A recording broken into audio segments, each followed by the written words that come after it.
Yes, sir, we promise you a great main event match. This is classic. Andre, the WrestleMania! Hulkamania is running wild. The world is listening.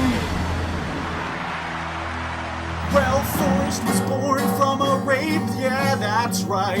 Forrest F, baby, more like Forrest F, rape, baby. People aren't built tough anymore. They aren't built to grind. They're built weak, soft. They're used to second place trophies. I'll tell you a story, Kevin, alright?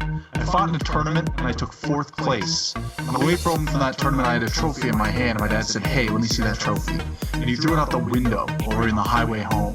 I don't accept 4th place, 3rd place, 2nd place. I was built to be tough, I was built to last, and I was built to get things done by any means necessary. Kurt Scarpese, Kevin Scarpoli, the guy you fucked over. Kevin Scampoli. Hi, Kev. It's nice to have you in the house tonight, sir. Mom says that we had a kind of fight. It's your mother. I mean, I know we had several fights in the past. And I love you. But, and I'm walking long. I don't think we're fighting right now. You are like a model. And She's wonderful. We're still fighting. But I want to see you show. Okay. My Bella, or see her crawl to my knees, stand up and look me in the face. So just say yes. Whatever you want to do. And I'm sorry. I'm not giving you back to me because that's my Christmas present. You didn't even buy your mother for Christmas. I forgive you for that. So you can forgive me. And I love you. Kevin's dad left him drunk voicemails proclaiming that he wants to become a stand-up comedian. Kevin, pick up your phone. Kevin's bank account is still overdrawn.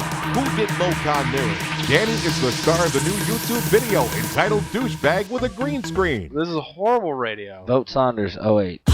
Ladies, so much has happened. We've had Hell in a Cell, Dewdrop, turned on Eva Marie. And on top of this, Tony Storm is gay. Ladies, what's happened in the last week? It's been a crazy, crazy week. You told me Abaddon was a porn star. Carl Nassib from the Raiders told us he was gay. Then he told us he was Republican. So many headlines. And gosh, there was no Dynamite tonight. What's going to happen? And Cody Rhodes has been saying he's gay in so many words for like a year and a half now. He's been a champion of the gays. He gave us a male women's champion. That is what caused the divide with Kenny and the rest of the elite Cody. We're on the tranny side, but it's because we love Cody. We thought he was a traditionalist. But remember, Kenny wanted that Asian girl forever. Rio would still have that title if Kenny Omega could let his mistresses be champion for life.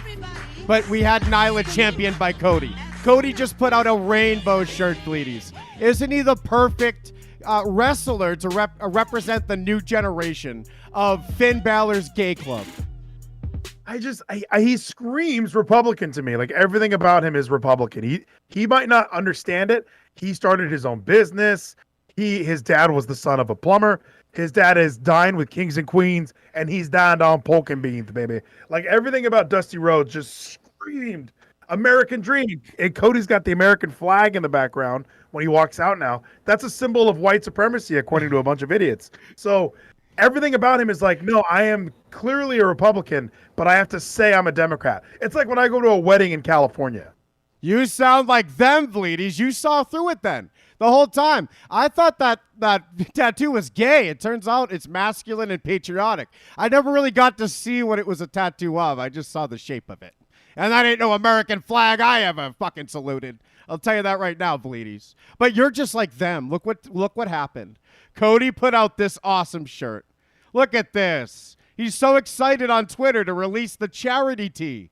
Today at 1, the National Center for Transgender Equality helps individuals face discrimination, violence, opportunity, limitation, and a myriad of other issues facing those affected.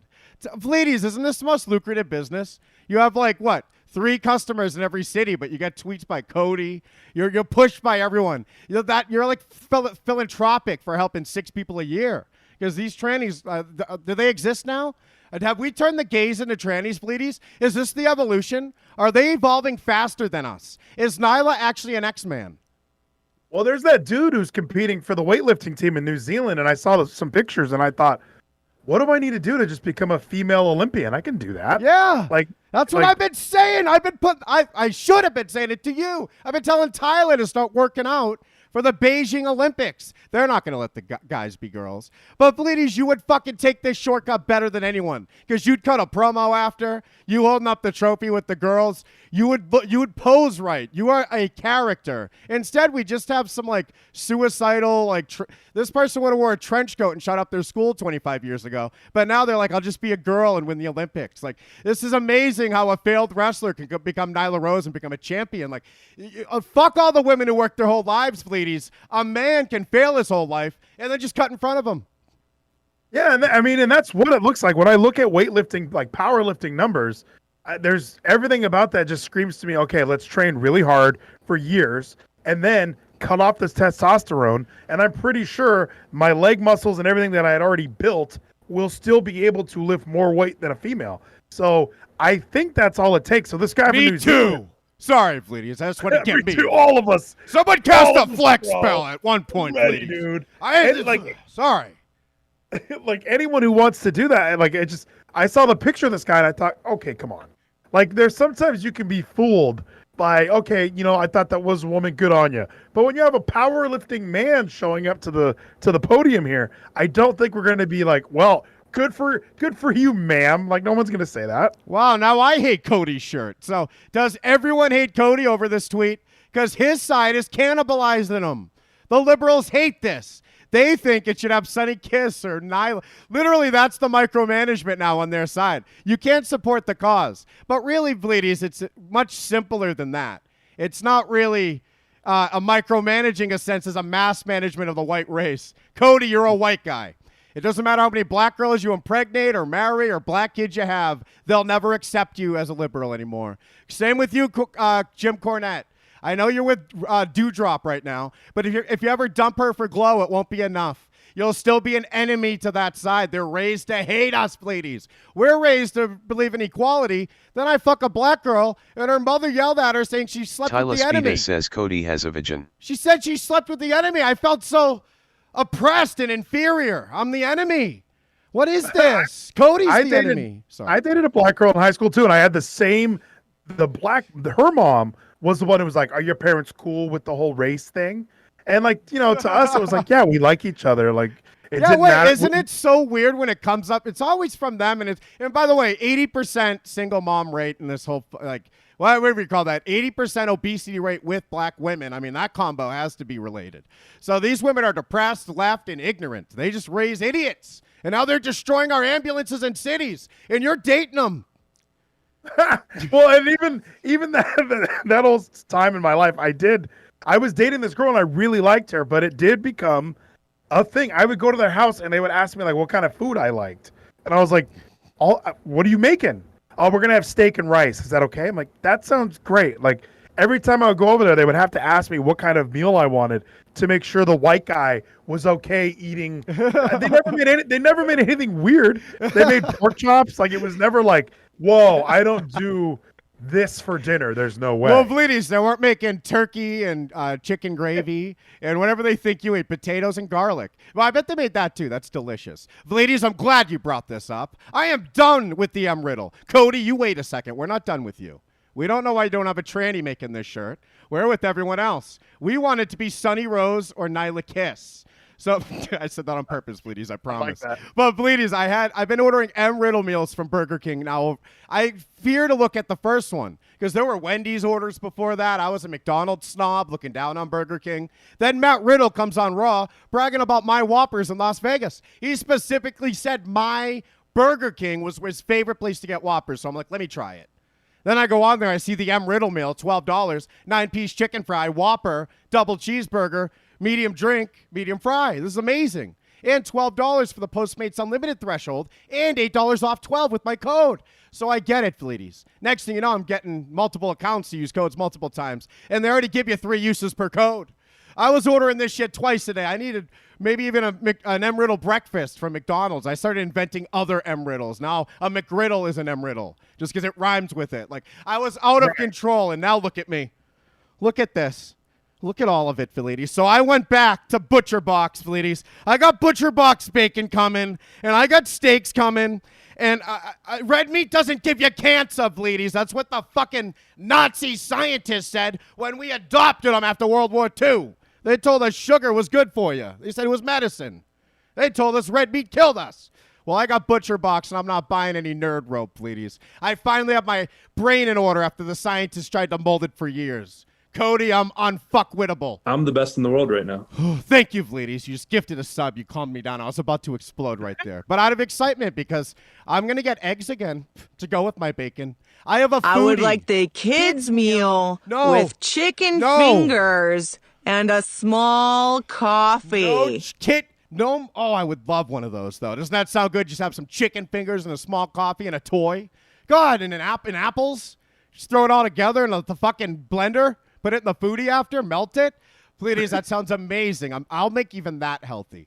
Fat Gino. It got to the point where I had Fuck Nathan. I would have 3 Whoppers in the fridge, and then reheating them 2 days later was gross because I was buying other M-Riddles on promo codes and family deals. So, Bleedies, I'm getting eggs again. I'm going to be so fit. Guess what I made today? An Italian sandwich. Remember when I used to do that? You love the Italian. I'm glad. Tell me you got your tomato back. Oh, triple pepperoni on there, salami. I'm healthy again. Double provolone on a wheat Kaiser roll. You can't get better than that. I forgot the lettuce. Holy, I thought it was weirdly small when I was. See, I'm a retard. After 2019, I had PTSD on my entire life before. I forgot foods I liked. I even am forgetting how to make foods I liked 3 months ago. I'm putting lettuce on my Italian tonight. Yeah, you need lettuce. You got to have your greens. That's what I'm always telling people. You have to have your greens. And even when I get Wendy's, I found out about their lettuce wrap, and I know that's probably not healthy. But when you get a Dave's double lettuce wrap, and then you're trying to eat it while driving, you are fucking gross. I need to try. See, that was my last thing I needed, Bleedies. Was Wendy's. I'm the best in the world right now. A Dave's classic. Because I'm a Wendy's spicy chicken, and through my 2 months of being a heretic, eating like a disgusting I would like the kids' meal with chicken fingers and a small coffee. Never again. No chicken from Wendy's or McDonald's, Ronda Rousey. And I wanted to get one Dave burger. I wanted a triple, Bleedies. I wanted to compare it. Like G-Cake was saying, every Wendy's burger's good. And I forget what they're like because I like their chicken. Junior bacon is fine, but I'm not spending $3 for that. And I'm not buying any Dave's anymore. I got a Butcher Box coming, Bleedies, and I'm going to hook you up, $30 off. And they have a deal right now, 2 free New York. What is the deal? Look at all this shit I got. I signed up because, I love it was basically free after all the free stuff, Bleedies. Yeah, once they throw enough New York strip and enough bacon at you, it's really easy to just realize, wow, I saved. They gave me money in the form of pork chops. So, you're on the come up, and every time you talk about Butcher Box, I go to their website, I get ready to purchase, and I chicken out, no pun intended. Oh, I understand. Yeah, Bleedies, don't get one of these curated boxes. You want to pick your meat. Spend the extra $30. They're going to try to give you ground beef or something. What the fuck? I can get that. Wizard with the ground beef. I can get ground beef at Smith's, and it's going to taste the same as any ground beef, but these steaks are different. Please, I got free strips, free ground beef. Never mind, I'll just cancel it. And ribs. 3 pounds of ribs. Is that good, Bleedies? How do I make ribs? Do I just put them in the foodie? Yeah, you could throw them in the foodie and cook. And the problem with me buying ribs when I go to Tom Thumb or to Kroger is they do charge by the pound, and it annoys me because I feel like I'm paying for bone, and I'm not going to eat the bone. So whenever I go anywhere, even to barbecue restaurants, and they tell me their ribs are by the pound, I just kind of can I see what it looks like? Because I don't want to throw away a bone this big and pay $45 for one fucking beef rib. Sit on it, Bleedies. Why don't you sit on it with your table nachos, you big fag? You love Cody. You bought the shirt. This shirt's worse than the Brody Lee tribute shirt. And I was mad at that shirt more than this because it was the worst shirt ever. And then they had 5 awesome Brody Lee shirts at the same time they debuted, and they kept that money. But if you want the worst painting of them ever and the stupidest font under it and it's purple, then yeah, buy that one too, and we'll make sure $5 goes to -1. We already signed him to the contract. It goes against his guarantee. Fat Gino. All the shirt sales go against his guarantee. Tony Khan is worse than Vince McMahon, and Cody Rhodes is worse than Tony Khan. Bleedies, what do you think of this, though? The idea that you need a tranny to be on a tranny shirt. I mean, we proved it with Finn Balor that, yeah, a tranny can have tranny shirts and it's believable. She pulled it off well. But Cody's a straight white male and he can still support Finn Balor's cause. This is like with actors, please. Remember, what's her name? Elliot Page. He played a lesbian once, and they said, prove you're a dyke or you can't do it again. So she evolved into a tranny, so she could play lesbians forever. So it's this idea that, like, Robert Downey Jr. can't play a black guy anymore. Like, I used to be able to do that when I would go to the movies. And, Vlides, you don't have to be gay to play a gay guy. Remember Jake Gyllenhaal? He can't be gay. Well, and I do remember that gay movie he did, and I didn't think either one of those guys were gay. Right. But now culture has come to the point where when I'm on Hulu, there's a tab that says Pride. And I'm like, what is this, like fighting? And no, it wasn't fighting, Kevin. It was all weird movies with interesting titles that I wasn't sure if they were gay or not. But the main problem with this Cody bullshit, it's the same problem with Ring of Honor and with every other. MLB did one recently. Let's change our logo to rainbow to support Pride Month, where it's like, we have all these other months that we just ignore. Like, what was it? Military appreciation. Ladies, look, I sent you my favorite Pride gift. It's that guy vomiting a rainbow into that other guy on Discord. Sorry, I didn't want to distract you, but I thought you needed to see that gift. No, I needed to see it because, that's just what it feels like. I'm the guy being vomited on. Everybody's throwing their rainbows on me all month long. Heartsmade in Japan says we should get an actual retard dad for the I Am Sam remake. Well, and with all the, everyone changing their logo, it's starting to feel disingenuous where at the beginning of the month, if you're like GLAAD or already some of these gay organizations, absolutely change your logo. But when everyone's starting to do it, it does start to feel like a cash grab. So even when Cody's like, my shirt's for charity, all of us wrestling fans like, fuck you, Cody. We know you're just doing another thing to be the good guy. I love watching Raw and SmackDown because they don't even fucking What's talk wrong about with being a good guy? Fat Gino. Stephanie McMahon got her husband in the Hall of Fame with these fake goodness. Gino, thank you so much. You sent 10 just now. We're going to put the lights on. Rainbow, ladies. This is us vomiting in your face. Get a rainbow. Get a rainbow, please. Nathan, you too with the Gino videos. We're vomiting them in your face. And ladies, I even have a rainbow vape, bro. This thing lights up, changes colors. I'm all in on this month. Don't worry, Vlides. We're going to take our football games back one day. We used to have our football games. It used to be about like soldiers and stuff. And I used to hate that. Oh, my God, the American flag again. This is annoying. I just want to watch football. Now I'd do anything to just hang some flags. Come on, get some soldiers out there. What happened to the Pat Tillman? Tell his story again. Now it's like, we had to give our halftime shows to naked black women, Vlides. And then we elected Obama and the floodgates were open. No, first we gave the events to Australia Fire Funds. That's when I started noticing. Then it was to black protesters destroying my Target and protesting in your community. And we're going to get our football games back. We need a good war. That's what we need. Let's go finish that Vietnam mess. Let's go mop up. We got new technology. The trees aren't in the way anymore. We're going to go win the Vietnam War, Bleedies, and we'll get patriotic again. There needs to be something because I am in this world where like this whole critical race theory, all these things that are popping up that are just really, it just shows how annoying people can be and how ignorant they can be and willful ignorance that it is. And it's just, come on. I see the way everything's going when I see everyone switching their logos on Twitter. Like if Leadys was still around, we'd have a fucking Pride logo. Like it would definitely, immediately I would have been like, oh, we love gay people. Listen to my show, buy some shit. Because that's all I see. So when Dynamite Excalibur, well, it is Pride Month. It's like, aren't you the guy that's, didn't you get, they almost canceled you. Like everyone's been canceled already. And everything, again, with Cody, and by the way, Cody's rainbow here does not include trans colors. I'm that woke that I understand his rainbow's only for gay people, not for transgender. So he's still a hypocrite, even if he doesn't know he is or not. Vlides, please, there was a big wildfire in Australia. Here's a video shot of a kangaroo. It might even be in slow motion. That thing's going to run off any second. Fat Gino. Vlides, the sun's setting behind it. Make sure you text Big Dick to TWFS111.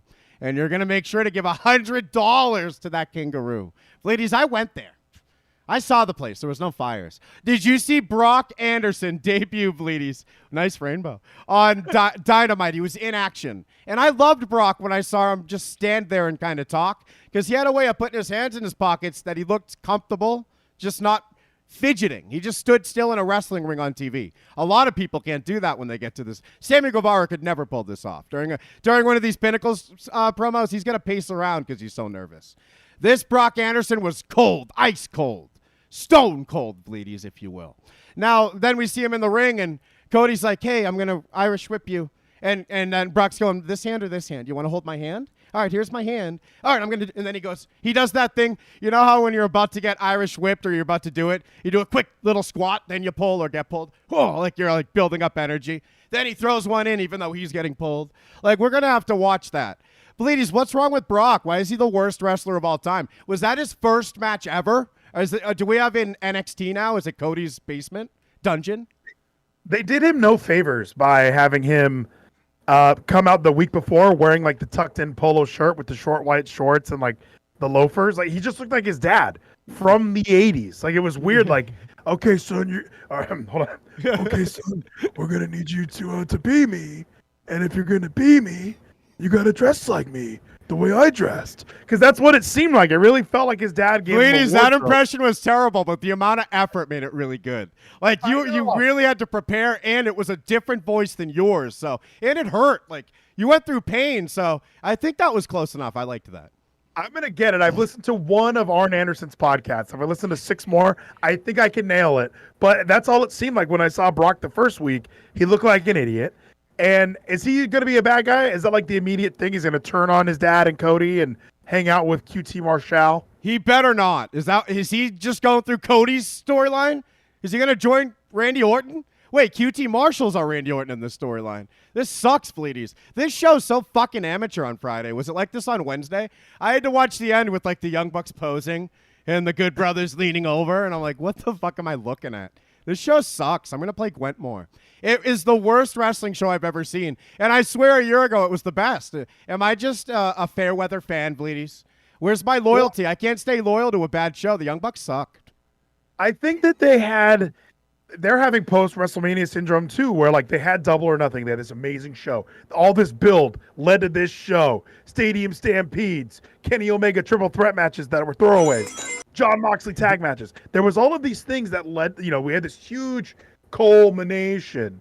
And then they go to Friday nights for a month and nobody sees it. So when Raw, the night after Mania, sucked dick and we had Mason T-Bar, like, Dynamite is having Brock Anderson. Like, you know what? It's just the same kind of deal. I watched Penelope Ford and somebody, the Varsity Blondes How about that? Even just the entrance with the Varsity Blondes. Brian Pillman's cool, but I had the look on my face Penelope Ford had on her face. Like, what is this? 1999? Like, I hate jocks. Like, but here's the thing, Bleedies. We like jocks now. We met you. Now we're patriotic, but there's still that like guy who cried when Obama got elected in me somewhere. That little fucking liberal monster who just wants to hate religion and America and jocks and high school. But we're not in high school anymore, Bleedies. And if I was in high school back then, that would have been easy. I wouldn't have been a freak then. I spiked my hair and got bullied. Now we have trannies to distract people. Yeah, well, geez, I can't even imagine, like, back then trying to be trans. That's why we've come along so far, Kevin. I'm really proud of us, you and me. We're very understanding now. Watch. Look at that. I like our world better. Ladies, let's start Gino's drive-thru. Look at that fucking rainbow. Look at that shit. That's ours now. Are they trying to take every color? What the? Give us one. Ricardio loves ATF4 ever says, John McAfee was murdered. Pat McAfee's dad was murdered? What the fuck are we talking about here, ladies? Is that what he's telling us? Because that makes me very upset.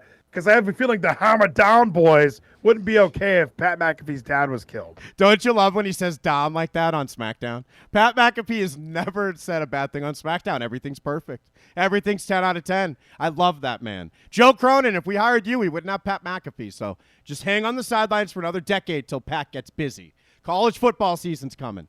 Ladies, let's start with this $10 video from Gino.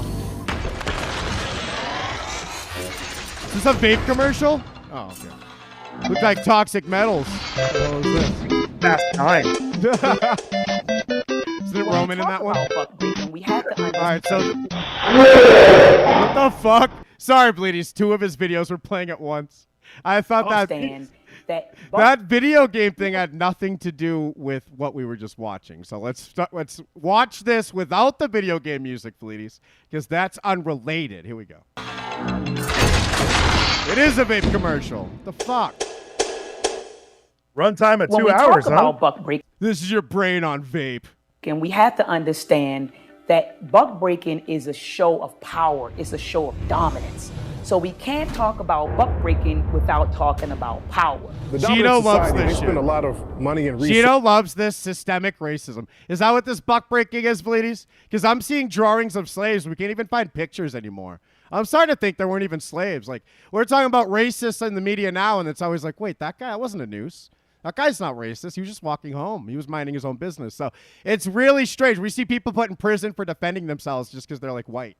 It's like this whole culture war that we're losing. And I'm not so sure how the us oppressed are somehow oppressing still. And I'm not sure that we ever did at this point. My whole lifetime, things have been rosy. Well, and I even hate that term, like, oh, we. Like, just because my skin happens to be lighter than someone else's doesn't mean I ever enslaved anybody ever, nor does it mean anyone in my bloodline ever did. Exactly. Mine neither, Bleedies. No one we know's bloodline had slaves in it. I'll even go that far. It's that rare. Sources pushing different types of agendas to black society because they try to confuse us sexually, and if they can confuse you sexually... Exactly. Finally, they're admitting the confusion that's on the screen. Bleedies, tell Cody that this black man in makeup is confused. Why is everyone... Gino, pay attention to this fucking thing you sent me. You got to learn, too. As our brother Neely Fuller said, they can confuse you in any other type They're of way. putting black people in dresses in movies. Sorry, that was 20 years ago, but they did that shit 30 years ago, too. 40 years ago, too. I lived it. When we look at the domination of black people by the dominant society, what we are in essence seeing... Look at that. Look at this example of how it's not even there. That's real. And if you try to clean that off the pavement, you're in trouble. And if you go too far and still trying to clean it when being told not to, you might get shot regardless of your race, because that's how the police work. You better treat them with respect, Bleedies, and you better not resist. Things can escalate. See this real painting? And if that ain't real, then we've seen enough of them anyway. And don't clean them up, Bleedies. You've seen those videos. Put that sponge away. I wish they would have sprayed this on 7 Mile Road in Detroit, Michigan, because I watched this documentary called The No-Go Zone, all about 7 Mile Road in Detroit and the amount of killings that happen there daily. Same with Chicago. We always talk about South Side Chicago. These messages don't need to be sprayed in these areas. We need to spray them where there's the most Black Death. So I think we need the only way we're going to shut it down is by putting it there. And then the Stop Asian Hate, let's put that in New York, where it seems like every other day there's a video of an Asian person getting beat up by mostly black people. I think you pointed that out to me last week. I was like, gosh, everyone I see is a black person attacking an Asian guy. Please. Your ability to understand statistics is really exposing your privilege right now. Is that this society wants to ensure that we are not able to actually mete out that thing that makes humans exist. Eddie Murphy never existed, Bleedies. Oh, see, well, he was in Beverly Hills Cop, and he came from Detroit. So once he left, it all went downhill. He found the finer things in Beverly Hills, and that's where they should fix things. That is creating families and procreating. That's what we want to do. That's what we're trying to do. The systemic oppression comes in the courtroom at family court, and it's fucking against males. Bleedies, that's why I can't even fight for my kids. It's either kidnap them and go to jail or wait to go to jail anyway. Because either way, I'm not going to see them.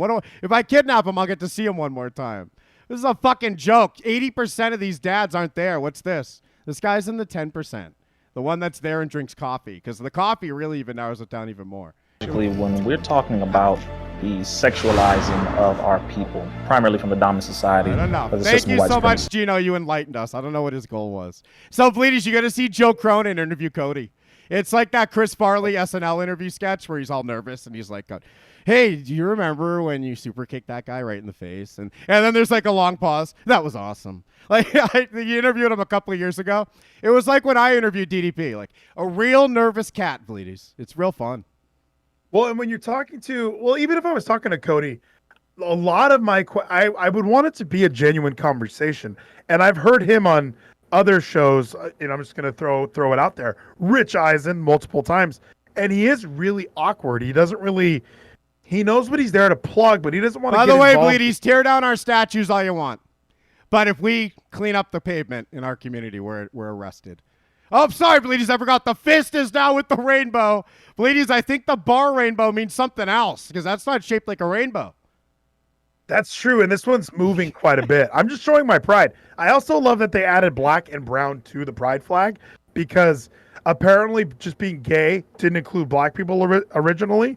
It was do we need to put black in the American flag? Yes. Is that the only way we're going to be like, we need a new flag? You too. No, we just need a black star in the middle, and it's huge, and then a bunch of little white stars around it. Under it. A bunch of white stars under that fucking black star. Ladies, didn't you see that ambulance getting twerked on? Be careful with those rainbows. I'm going to start twerking. I'm in the mood right now. How is it that we as a race can resist twerking on ambulances for generations? Val1L says if black and brown is on the pride flag, that means you can't identify as black. What the hell? I didn't hear one thing that robot just said. That sounds like Gino's voice. Gino, thank you so much for that amazing documentary. Thank God he sent $10 with it. Valides, Tony Storm is bi.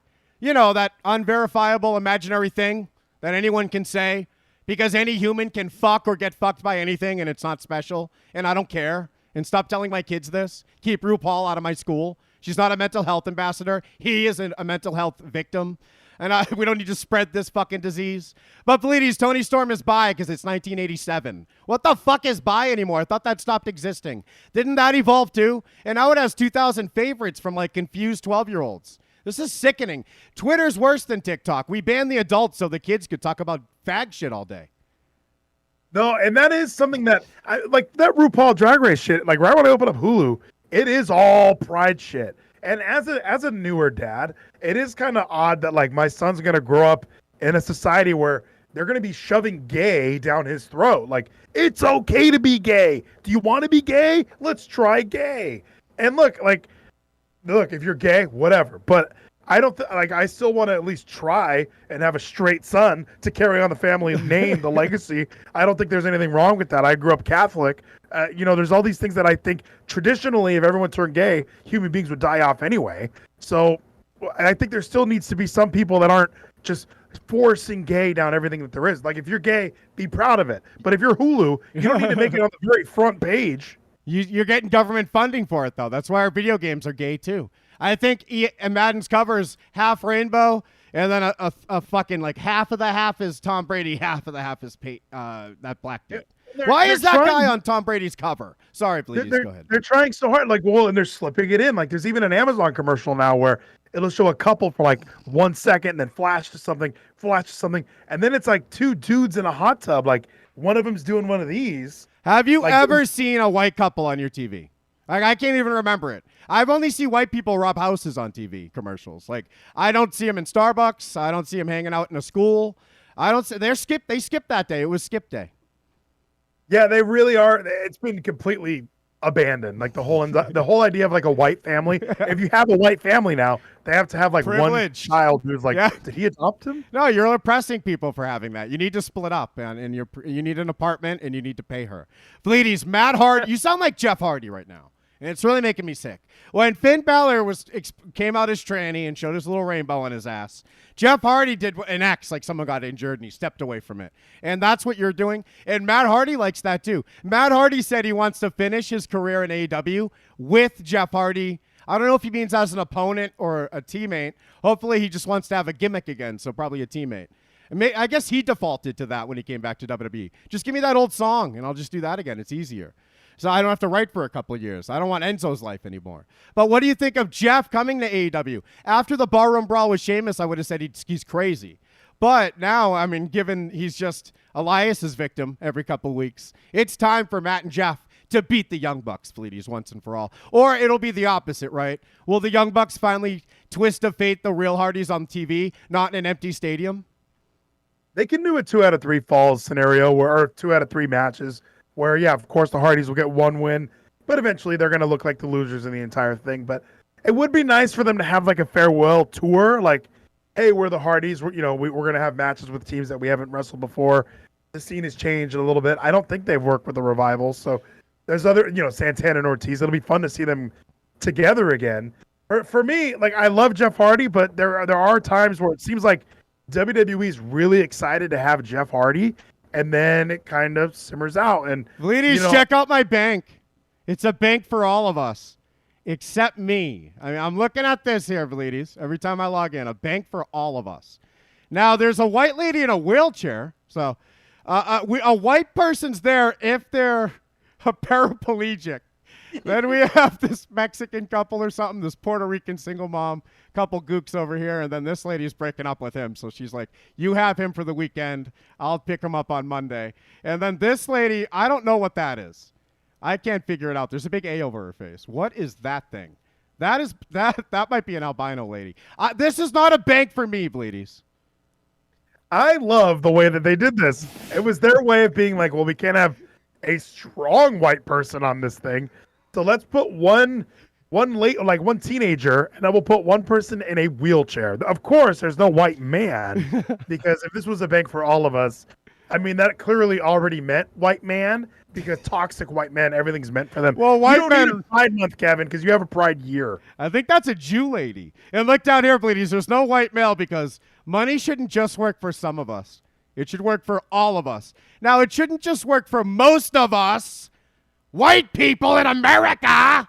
That's like some fucking China fucking ad putting all these people from Taiwan. Those aren't Chinese people. Putting all these fucking white people on there. Please, this is absolutely ridiculous, and it's a perfect example. It's every email you get from Uber. It's every fucking website you go to. And if your website doesn't do it, it gets parlored because it's Nazi. Did we ever find out what that meant or why that site went away? I know I'm signing up the day it comes back. I don't need an app store to give me permission, bleedies. Well, and it really is like, it's so strange how nobody really looks at big tech censorship as a problem. They just assume like, no, they're getting rid of the bad companies. But it really is like, no, they can turn anything, they can shut down anything they want at any moment. And like that hydrochloroquine video that I watched on Vlides, I was so desperate to find it. And people had to go to like BitChutes to find it for me. We finally find, and now here we are years later, and even on Facebook now, people are saying hydrochloroquine works. Yep. And it's not getting taken down. How great is this? Don't you just think of Kristen, the mother of my kids? Do you still think his hair's too orange? Do you understand that Russia was fake? Do you know the hydrochloroquine? Did you really like Dr. Fauci's first pitch? How stupid are you fucks? I'm convinced no one is, though. We all feel this way. This is the country. But the media isn't this way. It's this very small minority of like kid touchers who started with Hollywood and then branched out to the media. It's Jonestown all over California. It wasn't just in South America, bleedies. It was based in San Francisco. Never forget that. And don't forget about that fucking school from Germany that's in New York. Bleedies, we got to take a break. We have to talk about Sin Cara got in a fist fight at WWE, bleedies. I'm going to tell you all about it. There was a backstage fight. Don't fucking Google it during break. This is my tease. You can't tease stuff anymore, bleedies. People, just look it up. No, that's so true. And I'm at the point now where I'm watching reality shows, and I'm like, fuck it. I just need to know what happens. Did they break up or what? And then you read the entire season in 2 paragraphs. And then you still watch Floribama Shore because, you got nothing else to do. Wait, Vleeties, this fits in here. Did you see Vince Russo thinks Kofi's just a black monkey? This was Did he say that out loud? Well, not that. All right, here's what he said. He said, bro. So there was a match on Raw, Vleeties, in the main event. Xavier Woods versus Bobby Lashley, Hell in a Cell. Kofi's locked out of the cell. He can't get in. Xavier's in trouble. And Vince Russo wanted Kofi to climb the cage. Bro, why don't you climb the cage, bro? Gino. That's the only thing you could think of was this black guy climbing a cage. Look at that, Fleeties. Look at the look on your face, too. That is the face of an American right now. Get the flag still waves just the same, but that's... What the fuck is on my TV? What is my country? If Kofi's climbing up the outside, how does that help? I don't know. I guess he wants him to curb stomp the top over and over. It only helps if you think he's a monkey, right? That's the only way. God, like that really is like all I could think is like, why would he just assume like, okay, Kofi needs to get in, bro. He can climb, bro. He can get to the top, bro. I have no idea why that was the thought process in Russo's head. But he's been getting a lot of hate lately. I saw Tony Khan say that he like WCW was unorganized, and then Russo showed up and fucking killed it. If he did climb it, he could at least do a Darth Vader no on top and then like hit the ceiling. I can't see it. I mean, I should have read more about the interview, but once the racism hit, I canceled it. Ladies, we need to watch Gino videos. I have a nightmare card for you, the second segment in the nightmare card. Remember what happened last week. We'll have a previously just in case. When we come back from break, ladies, we'll have segment 2 of the nightmare card, and there's so many more little things to discuss. Nikki Cross is a superhero. She's showing her privilege in her attire now. How sick is this? So don't go anywhere, ladies. We'll come right back. Hold on. I have a sense. I think someone cast a flex spell. Eyes mesmerized by the light from the moon. If you don't move too fast, Gino sense was tingling. Says all I feel is feelings. From a past life, fill up the room. I think he's gonna burn it down. Is he gonna die too? Scamp Holy will bring the thunder. He came back from the land down under. Ghost names right in Bentley. Urban cast a flex spell. Showing for pussies. Tyler Spider cast a flex spell. The fireflies emit red light in the room. Shadows of a past life start to show through. Eyes mesmerized. Joker cast a flex spell. Wearing the mask of the life that we choose. That's why we like to go to places we know, cause we've already been there. Yeah, we've already in the great Quigley Johnson. Cast a flex spell. We've already been there. Yeah, we've already been there. Ladies, I love you as a black man. When you take the color away and you're just a black shadow with rainbows and a fist. Here is a real donation from me instead of Ricardio. What the hell was that? I thought that was Gino. That was Gino. He sent $5. What does that mean? Here's a real donation for... Oh, okay, so Ricardio. I get it. I figured out the games here, ladies. That is Ricardio. So he made a fake name. It even has an underscore. And he thinks... He wants me to think Gino sent this. Let's see what it is, ladies. I can't wait. You have a new character. Sometimes really bad things stick with people. I have no idea why. This was just a notion of... I like to do bad. This is Dana Carvey, ladies, debuting a new character on Conan. What is your history with Dana Carvey and his privilege? Or is he a Jewish man? Does he have a podcast, ladies? Do you subscribe? I'm hiccuping, but I'm talking. Ladies, I once saw Dana Carvey as a child, and I was laughing. He had a joke about a kid that would pick his nose but eat it and act like he was not going to eat it. Like, pick your nose, put your hand down, and then eat it really quick. I would do that all the time as a kid, so when I saw Dana Carvey say that, I was laughing so hard. Well, Dana Carvey is Canadian, so I don't know if he is Jewish at all. He could be one of those Jewish Canadians. But I love Wayne's World, obviously. I think Wayne's World's great. When he did that Master of Disguise movie when I was a kid, outstanding. Sonic Everybody loved _ Gino says, I have always had the underscore on Twitch Streamlabs. So why would you... Oh, I see. So Ricardio's been sending all the others. So Gino was... Why would Ricardio send $10 as Gino, though? That doesn't... That would be... He wanted us to watch that documentary, and even in our chat, I wrote, didn't Ricardio send this to me? So he just Val wants 1L us to watch... says Kevin Rizzo cheated on me. I just want him back. Rizzo will always come back to you. He goes through phases. We all have a human mind, ladies. It's not mental illness. We're just complex. And sometimes Rezzy's cold. Velides says Jonesified. Jonestown, ladies. I heard all about it. I forgot about Jonesified. All right, wait. Let's hear. What is your experience with Dana Carvey, ladies? Yeah, so I love Wayne's World. I used to like Master of Disguise. Like when I was a kid, everyone liked the turtle, and all the little characters he had in that movie. But I rewatched it maybe 6 years ago, and I was just like, wow, this is Love Guru. Why? How come both the guys from Wayne's World went on to make some of the worst things ever? You almost wish that they would have, can you imagine if they had just stopped? Oh, wow, that was amazing. I wish they made more. They never did. But no, they had to make these movies. So he's really fallen off for me. So yeah, I'm glad I haven't seen him in a long time. Someone holds a grudge. Stand-ups. This guy's named Red Necky, the redneck comedian. Okay. Now I hate this video. When I thought Ricardio sent it, I thought it might be something funny. But now that I think Gino sent it, is he gonna go take an hour-long shit at Chipotle? What the hell's going on? And the jokes are intentionally terrible, and he has a catchphrase. So see if it amuses you. I don't know. Intentionally bad comedy. This is my second to last show, and you're trying shit out. Intentionally bad comedy is great when you don't tell people it's that, especially Bleedies. Andy Well, you Kaufman. can already tell he's taking shots at me because he's like, he's a redneck, Reddy the redneck, all right? He's good. He's an idiot, obviously. I bet there's probably a joke in here about voting for a smaller government and gun rights. I didn't even hear that part. God damn it. Yeah, this is going to be more white hate. Thanks, Gino. This is worse than the documentary. On a piece of paper. See, but Conan can make anything funny. He knows how bad this is about to be. And look, I'm going back just to appreciate Conan. I don't know, intentionally bad comedy. Nathan19 says, be careful, Kevin. Don't be mean to Gino. He will sue you. Yes, he already has pending litigation with you, Nathan. I don't know, intentionally bad comedy. This is my second to last show, and you're trying shit out on a piece of paper. Look at this. Rip it off. Wipe your ass.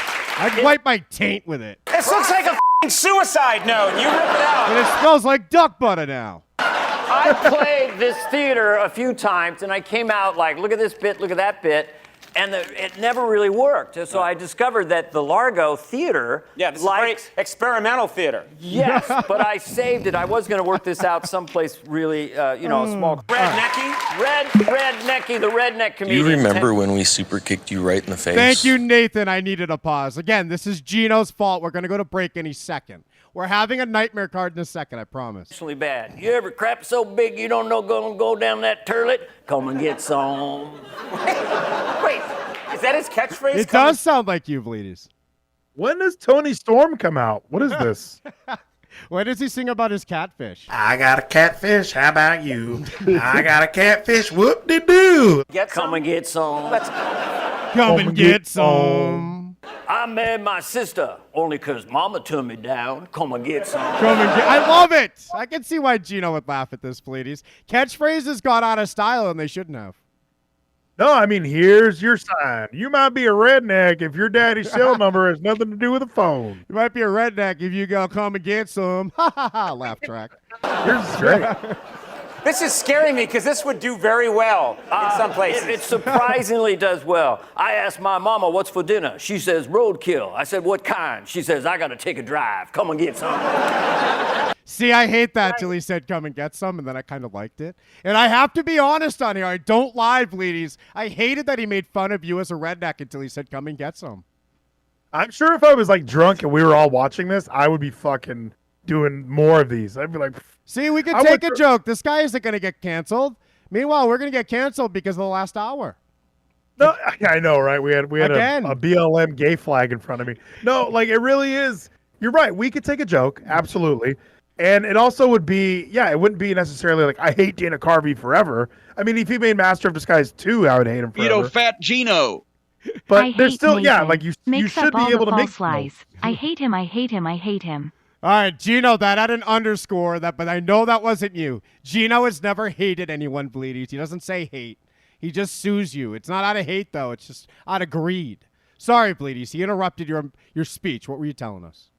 Oh, he hates Nathan. I didn't hear the first part. But I was just saying, like, yeah, you're right. You do need to be able to laugh at yourself or take a joke or make a joke or even have the freedom to make these jokes. So, yeah, he can make fun of rednecks all day, but could you imagine if he was making fun of the latte liberals that Al Sharpton talked about? Like, there is such a double standard now that exists where if he went on this thing and was like, I'm a liberal, wah! Like, if he did a joke like that, everyone would hate him.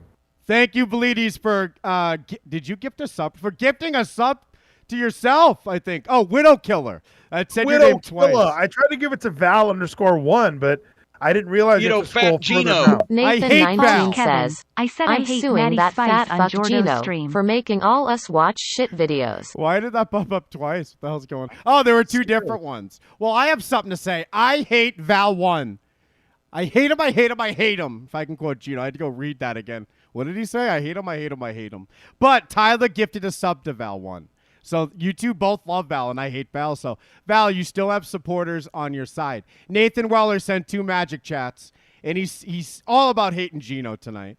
And the great Twinkleberg cast 3 flex spells. And Bleedies, they're 2 for 1. You need to settle down with the giving. When someone pays for 1 flex, they should get 1 flex. You're so against capitalism right now. I'm all blown up. I'm the warrior right now. How many fucking did he get again? I've done too many. Now I don't have to do any for a couple days, Fleeties. Thank you, Twinkleberg. Have grit, Twinkleberg. He cast a grit spell. Fleeties, we're going to go to break. We're going to hear some J-Tay. Do you have any songs in particular you want to vote for? Well, you know what? I've been kind of missing the some Shayna Baszler. I love Shayna Baszler. So that always works. And I did watch Angelico have a match. So if you'd rather hear Hybrid 2, I always like to bring that one up. Nathan cast 2 winners. Thank you, Nathan Weller. Lights off and on, then just red for Nathan. Red light for Nathan. Perfect, Bleedies. We will hear, did you say Shayna Baszler coming off her big loss to Nikki Cross? How about that? Superhero Nikki, we'll talk about her before we go. I just call her Dewdrop. We have 2 superheroes right now. How lucky are we? Thank you again. Ayako just cast stay safe, stay safe. All right, Bleedies. No one takes us to break better than you. Tyler tries. He fails twice a week. Show him how it's done, Bleedies. Real quick, though, subscribestar.com/TWFS has the companion for Hell in a Cell, Bleedies. It has, you know what's up. I'm not going to say it anymore what's up there. I'll tell everyone what's up there next Friday. You have to go see. It's crazy. There's over 400 posts. I couldn't read them all. But the companions are up there. We'll spotlight those for a moment. So, Bleedies, also, it'll integrate in sync with your Discord to give you access to the Tan Zone. And you know what that means. All right, we'll come back after break, Bleedies, with a nightmare card.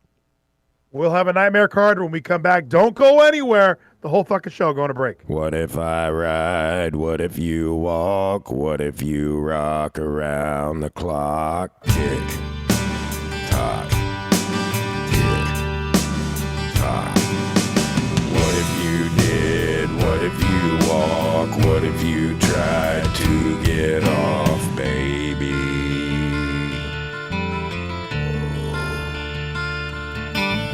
Hey, kids, where are you? Nobody tells you what to do, baby.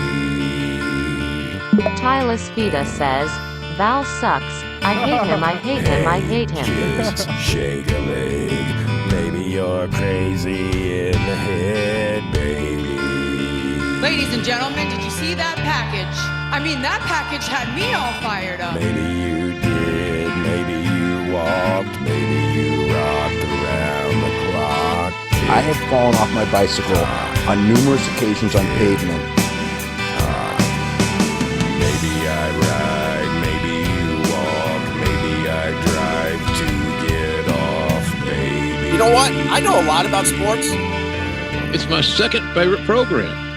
You know what? I know a lot about sports. Shake a leg, maybe you're crazy in the head, baby. You believe deep in your heart that Alabama is the greatest football program in the history of college football. Ollie, ollie, ollie, ollie, ollie, ollie, ollie, ollie, free, baby. You know what? I know a lot about sports. Because you can go on your title. Well, we've won 8 titles. Hey, kids, where are you? Nobody tells you what to do, baby. What school did you go to? I don't know what schools all these people are going to. What school do you go to? What school do you go to? What school did you go to? Shack-a-lack. What school should I go Tie to? another one to your backs, baby. He is a different breed of cat. Kids, rock and roll. Nobody tells you where to go, baby. I hurt my ankle, I can't come. Is Tony Khan a drug addict? Maybe you did, maybe you walk, maybe you rock around the clock. Tick, tock, tick, tock. Maybe I ride, maybe you walk, maybe I drive to get off, baby.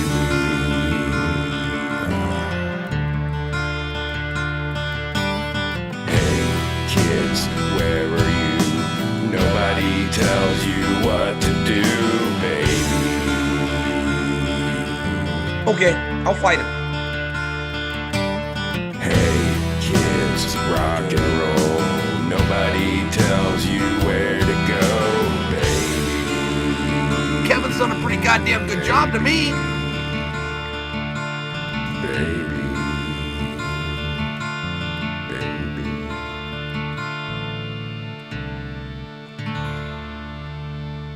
Nathan19 says, Gino killed the Vlades show. I think Joni, more than anybody that I knew, was not prepared for the emotional pain that can be caused, when you are an open dreamer living in the land of Oz, searching for acceptance from total strangers. Don't poke a skin pony.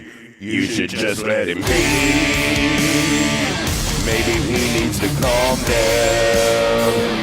Smoke Matt Riddle's weed. Roman Reigns looks the same as he did when he had cancer. Johnny Curtis has impersonated him cancer. Whole fucking show is for real men, not Nyla's groupies. She had best use the men's room when she gotta go pee. Boris hit Kevin's bed frame cause he's as fat as can be. Then he left all of his bugs there while he planned out his sleep. Darby's rolling his skateboard. Jackhammer beat the Fiend. Maybe he needs to calm down. Smoke Matt Riddle's weed. Nights and days, they are so lonely. Do you see? Ordering some cheese, bars, bucket, onion rings. That's my Booker T, my Booker T. I took Booker T to me. Booker T ordered onion rings with his fucking cheese. Then he went to the men's room cause he had to go pee. Look over there, I swear that's Booker T, and he's staring back at me. What do I see? It's a big black man in his underwear with a crown on his head, and we just don't care. Don't focus him only. You should just let him be. Maybe he needs to calm down. Smoke Matt Riddle's weed. Last week on the Nightmare Card, we had the worst 7 minutes of our life. We don't even know how that match ended. Says, stop being a pussy and bring back your show. There is still some disrespect being thrown at Gino under the music. Sorry, Nathan, we missed it. Tonight, ladies, on the Nightmare Card, you get the greatest 7 minutes of your life. I'm ready for these 7 minutes because Nathan just called me a pussy in the chat. That's what it was. Wasn't disrespect to Gino. It was just something that I needed to hear. Nathan's not wrong. So you told me last week that the show was going to open with Toni Storm coming to the ring with a rainbow flag. And you were like, the whole crowd's going, what does this mean? What does this mean? It turns out she's bi. Ladies, you should be doing your weekly fucking Nightmare Card because you already got a second night. I'm still trying to book the first night, and you're already on card 2. Last week, we had a mixed match challenge, ladies. The worst 7 minutes of my life. We come back from a vape commercial. Tony Khan's on the stick, ladies. And he says, 9 minutes before tonight, I saw Mace shadowboxing in Raw Underground. Remember, ladies, all these segments are one night, even though we're doing them one weekly. So we came back from commercial. We saw Mace earlier shadow kicking. And that's what he was doing. He wasn't shadow boxing, shadow kicking. And Tony says, well, Shane, I'll be in Raw Underground 9 minutes from tonight. 9 minutes, ladies. Tony Khan is coming to Raw Underground to face Shane McMahon and his shadow kicker, Mace. Yeah, Mace has to be your shadow kicker. There's no better shadow kicker than Mace. He wears the pants, so it looks great when he's throwing his kicks.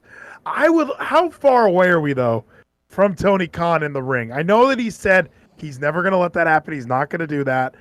But can't you just see it happening eventually where someone's going to try and take over control of AEW and Tony needs to fight to get it back, or Tony's heel turn? All those tropes, they have to happen eventually, right? I might have to book that. I'm going to get Michael Cole's wrestling attire ready to go. Dolph Ziggler's headgear, a nice onesie. This guy's going to look better than Fabulous Moolah. We need Tony Khan out there. I don't think he would, though, in real life. I think he knows his limitations. I think he'll let, like, a kid put a figure 4 on him if he's dying. But you're not that famous. Let me put a figure 4 on Max Buck. I don't think I need a Tony Khan moment. So, no, he'll never get in the ring. But when he says 9 minutes from tonight, the crowd went fucking crazy because Shane and Tony are going to come face to face. So the fake crowd went crazy. We're in the Thunderdome, Bleedies. This is a nightmare card in the Thunderdome era. And Bleedies, the crowd just starts counting down from 9, the fake crowd. 9, 8. I think that we use the Sheamus countdown file. You know, when Sheamus starts hitting someone on the apron, 10, 9, we count down. So they started it at 9. And then Tony Khan had to interrupt past. No, 9 minutes. 9 minutes, 9 seconds. So then we cut to the commentators, please. Our Truth goes, man, that's bugged out, right? And I only did that because that's my favorite Kevin McInnes joke. No one knows what I'm talking about. So our Truth said that, and I laughed. And then Jimmy Smith, he's with our Truth. That's our commentator team, Bleedies. Don't forget, we opened the show last week. Jimmy Smith tells us we're about to settle a lifelong sibling rivalry in the Heart Dungeon.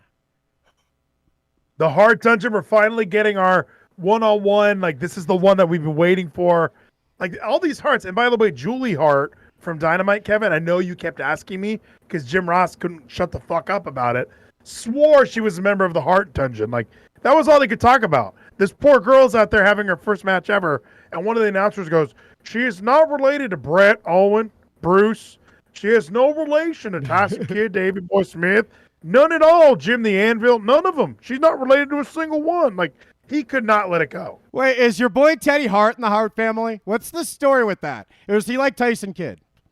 Teddy Hart is older than Tyson Kidd. So Teddy Hart is actually a Hart. I forget whose son he is. He was the youngest signed WWE wrestler ever, Bleedies. Teddy Hart. I know that. He was very, very young. He was what, 18 when they signed him because Hart legacy, like he had everything going for him. And his story is, his Talk is Jericho, I might have to listen to tomorrow because it is so odd. It's so strange to hear this man talk. You know, I got a bunch of cats. Like he's a weird guy, and you wouldn't associate him necessarily with Brett. I hear Owen when he talks, but he's a weird. That guy's fucking cooped out. He's bugged out, right? Does this guy? We're taking that, and we're just gonna act like it was ours. We're the worst. I hate us. Bleedies, does this guy right here have a Talk is Jericho? I love this guy. Tomorrow night, I'm going to have one of the toughest matches of my career, fighting Davey Boy Smith Jr. Ladies, that's Hannibal, that autistic meathead weirdo guy on YouTube. This guy's like retarded or something. I love this guy. So we have to take a small break from the Nightmare card. Sibling rivalry in the Heart Dungeon is coming. But when we bring up Teddy Hart, we got to watch this Hannibal clip. Is this real? Do you know what this is? Why is this guy in the middle wearing a Jerry Lawler shirt? I don't know. He almost looks like the singer from Creed. It almost looks like Scott Stapp is sitting down. And then I don't know who this Hannibal guy is because he also looks like he could have been pulled out from Creed. Not Mark Tremonti, but the bass player. What was his name? Brian Phillips. Whoever didn't go to Alter Bridge at first. Like that, or it kind of looks like TJ Lavin now that I'm getting a better look at him. But either way, I've never seen this. I love the background, though. How come we don't have graffiti background? How do you not know Hannibal, Bleedies? Look at this guy. This guy's a legend. This is how Val1L says Rizzo sucked the juice out of my feminine penis. Now I got Ed, then Kevin called me the faggot. Don't you know, Bleedies, that Hannibal does a Wrestling Observer review every week? He's one of these guys, like a real smart. Like, he subscribes, he reviews it. He does interviews, though, so he's a journalist. But, you know, he's got a skull background, bro, with backwards hat. So this guy is the type of guy that'll call Legion Stadium Algent Stadium. And take a look at Hannibal. He's going to do it in this video. This is a great open here. Wrestling, now based in Texas. I remember there was something about this. Texas, baby. Yeah, Bleedies, you should know about this guy. Are a complete piece of shit. Oh, here we can listen to this. Oh! This is how he opens a video. Let's just start at the very beginning. I put this on by chance last night. This is Hannibal here from thehannibaltv.com, and this is my Wrestling Observer review. And I have some disappointing news at first for people. I did announce yesterday that I was going to get an interview with this man. Is he retarded, Bleedies? What do you think? I don't know what's going on with this guy. You know what he reminds me of, and he's way too young. he almost sounds like Goldberg talking. Like, you know how Goldberg's been hit when he did a Steve Austin podcast, and you know he talked about getting hit in the head with a chair a lot, and then he was like, "What the fuck was I just saying?" Like it was like he has that same kind of tone. Like he doesn't really know where he's going next. Yeah, I'm getting Gino vibes. Now remember, he said he had an interview with this person. He'll continue from there. Here, Jesse the Body Ventura, his agent came to an agreement with me yesterday, which was honestly for an amount of money that I never would have made back on YouTube. But I'm a big fan of his, and I really wanted to interview him. And then this piece of shit agent today, and yes, you are a complete piece of shit, came back. Ladies, we've never done this, and we're blackballed. This guy's going to get another Jake Roberts interview next week. I've never trashed an agent. I listened to him. We didn't ask one thing about inbred Jake Roberts' family history. We talked about the snake-biting Randy for the 50th time. That story he tells on every podcast. He told it on ours first. It was 2012. But still, we've heard it a million times since. So, ladies, what's up with Hannibal getting away with this? I'm not sure how some of these guys get away with anything. Isn't your buddy from New York still? Isn't he still doing his thing after he said Alexa Bliss looks like a lazy fuck? Like people, some people can say things and get away with it forever because they have this following or whatever. But I mean, what do we say? We one of our listeners pulls a clip, and suddenly we get kicked off of YouTube. Well, I think everything started going bad for us when you admitted how big of an RG3 fan you used to be. Like, it was like that first year, that second year, and I don't know why, but the whole sports community turned on us. Of his, and I really wanted to interview him. And then this piece of shit agent today, and yes, you are a complete piece of shit, came back to me today after already agreeing to a price, wanting significantly more. By the way, real quick, just so you know, Bleedies, the agent isn't the piece of shit. The agent agreed on a price. Guess who the agent talked to between agreeing and the next conversation? The piece of shit, Jesse Ventura. This isn't the agent going, hold on, that price we agreed to, I'm changing the market. Braun, I talked to Braun, my other client, and he thinks that we need to charge more for all my clients so that Braun's... What? It's not that. It's not the agent. It is that piece of shit, the body. But why this guy's on here, he's too retarded to know that?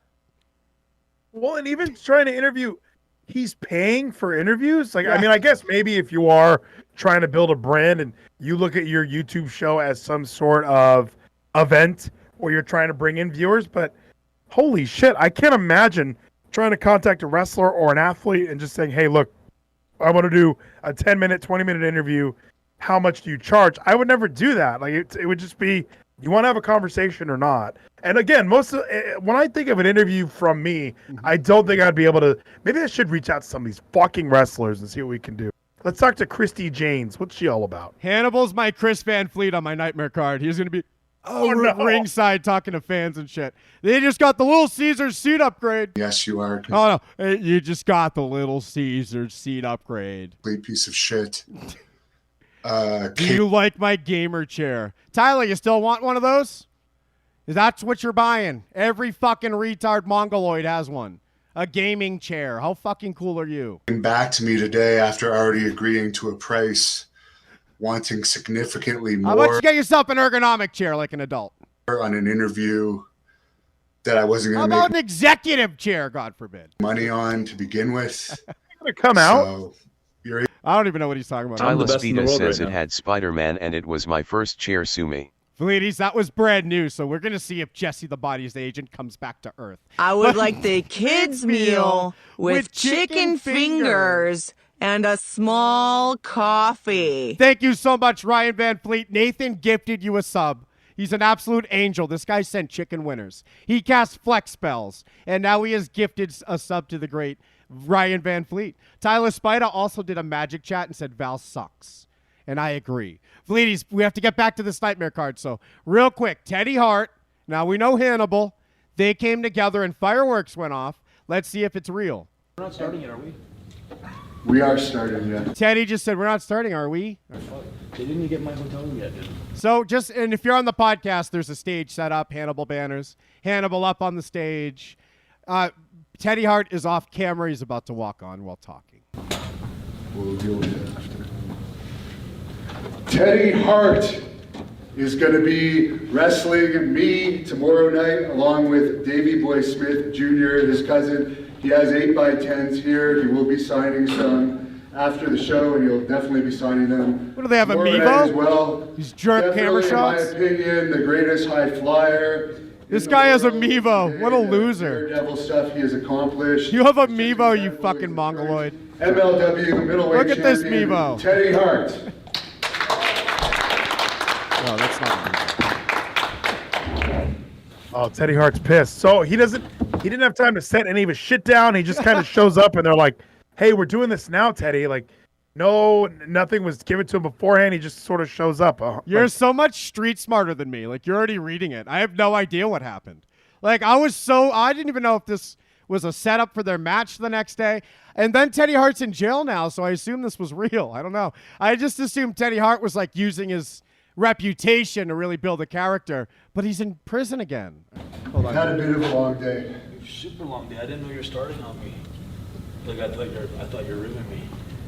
No, we had the break and we thought that you were going to be ready.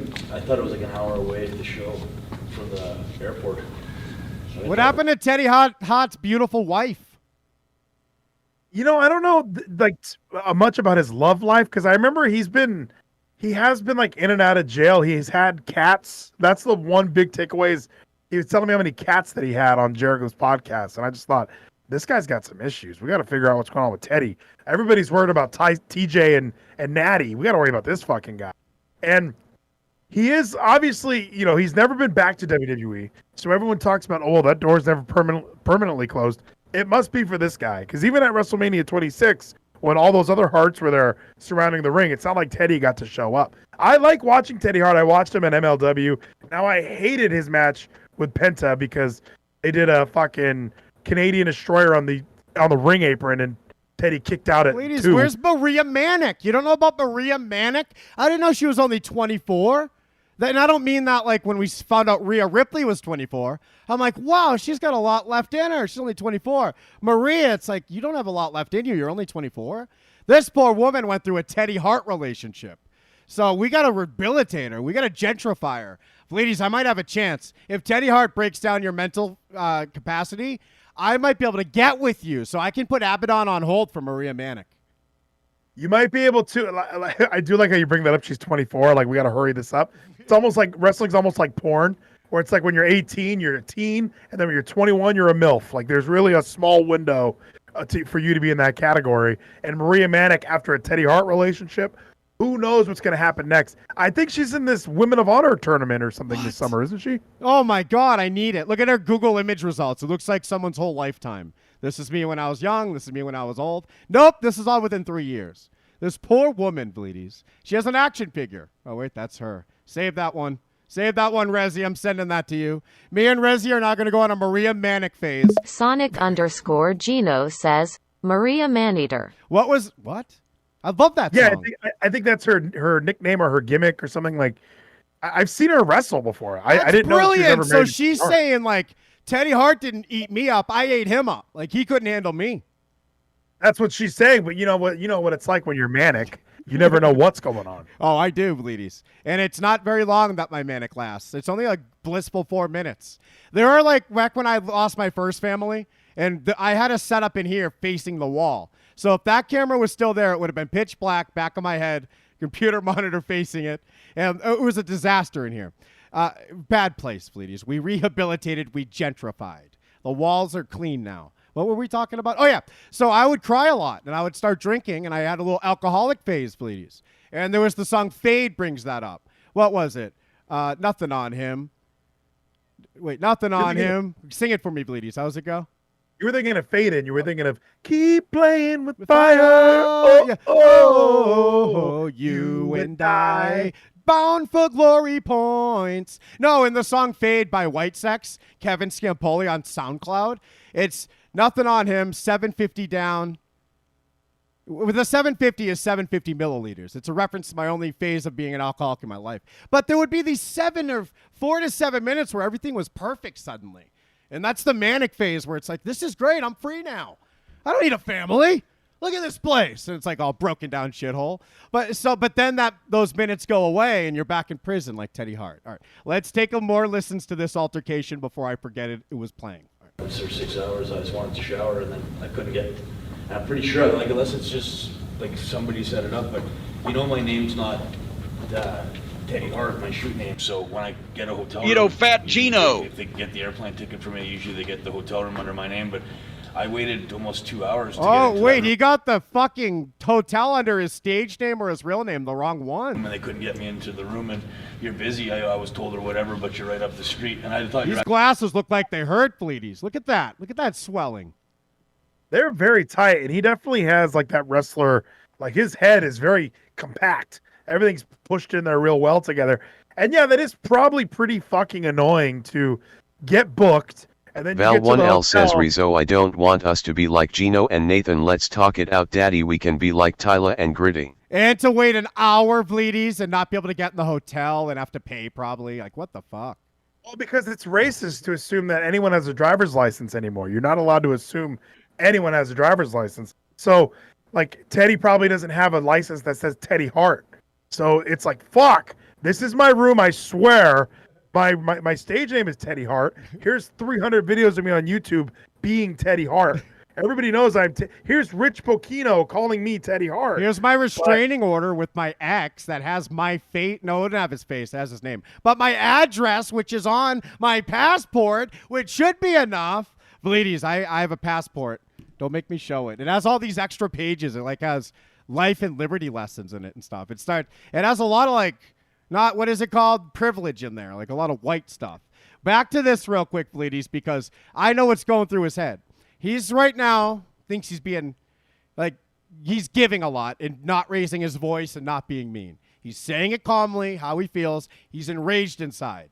And if someone doesn't react right to this act of kindness of not yelling at you, it'll cause an explosion. I have this in me. All right. Actually doing a show, here's a wrestling thing, you're doing this shit. You kept me waiting for 2 hours doing this shit, dude. While we were setting up in here, Sorry we're setting about my up language with the kids, for but- yesterday. See, like all we want to hear is I'm sorry. So the second this Hannibal guy starts going, well, I gotta do all this stuff on my end. Shut the fuck up.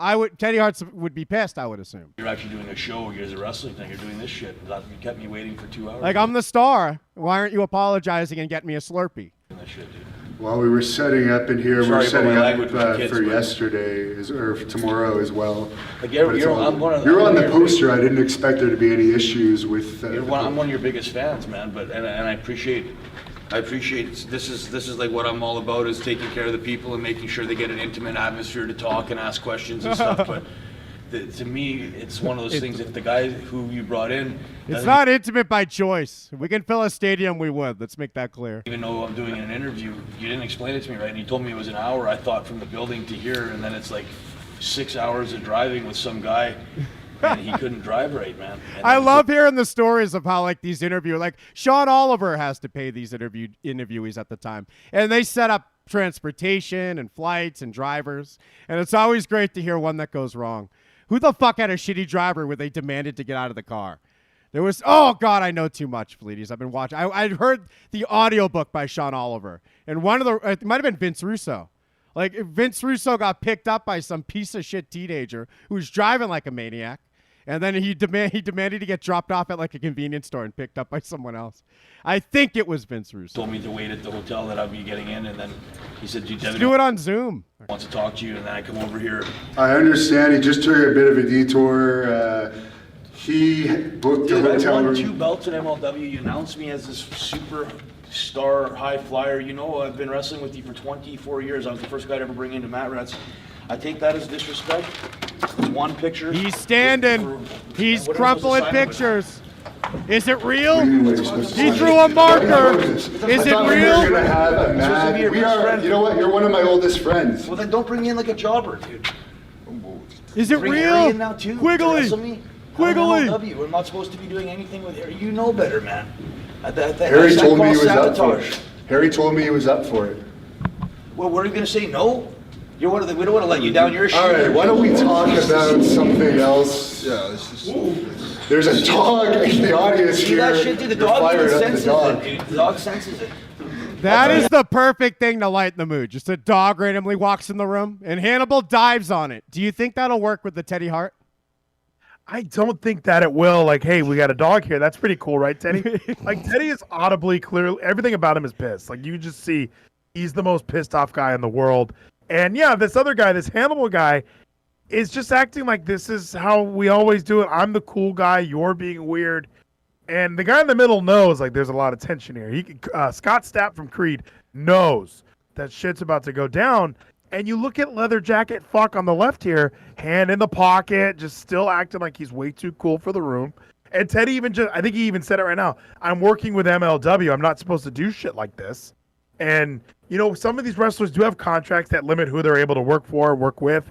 And he might already be a little uncomfortable about this gig. And now he shows up. He has to wait for his hotel room. He assumes that this guy is an hour away because he's not answering his phone. There's so many issues like with what's going on. And if that is Rene Dupree in the middle, I cannot believe I did not recognize him. No, that guy in the middle is Kaz XL from Creed. I love this guy. It's his new gimmick. A nice dick, Kaz. When that guy stood up, it went from that's a fat idiot to he's going to kick my ass. Like, who knew he was that big? And Hannibal, I knew he was tall. But he could probably kick Teddy Hart's ass. Like, Hannibal might knock their heads together. Let's take a look. I'm a big animal, cat guy, dog guy. That's a shoot. That you know what, Renee? You ask him a question. You ask him a question. I know you had a long day. I'll give you a break. This is not the place to come on. I'll give you a break. Hannibal's being a dick. This is a work. Now, Big Cass is like, bro, this ain't the place, Teddy. Dude, I don't even care, man. That's a shoot. Every time I try to do something nice, I change my reputation. I worked for 2 years. You're the first guy to do an interview with me out of jail and ask me every question in the world. I got heat for some of the questions that I answered truthfully on that video. And I took those down. Yeah, I know, but still. This is so real. This is so real. I'm hearing that part again. Worked for 2 years. You're the first guy to do an interview with me out of jail and ask me. Now he thinks like you. Look at all the goodwill he thinks he's built up. It wasn't just sitting there talking nicely for a second where he thought he was building up goodwill and that he was owed something. But I gave you the first interview out of jail. I got in trouble for answering your questions. Look at how much you owe me. I've done so much for you, Hannibal. Care, man. That's a shoot. Now I'm going to beat the fuck out of you. It's been building up. Every time I try to do something nice, I change my reputation. I worked for 2 years. You're the first guy to do an interview with me out of jail and ask me every question in the world.